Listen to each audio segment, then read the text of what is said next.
now listening to a Blue Leaf Beat.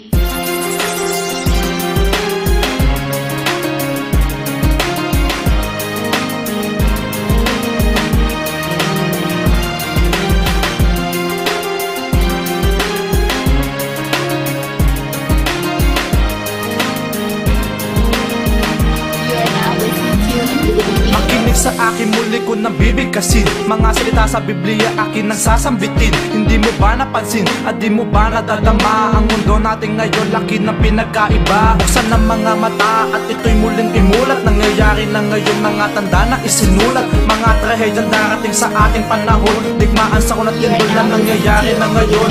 Ang dami mga tao lalo nang sumasama. Mga krimen na nangyayari, palala ng palala. Ito na ang babala upang inyong malaman. Hindi lahat ng tao tatanggap ng kaligtasan. Ang puso ay buksan at inyong pakinggan. Ilapit ang pandinig upang maintindihan ang kanyang mga salita na sa iyo'y magliligtas. At sa salibutang ito, ikaw ay mailabas.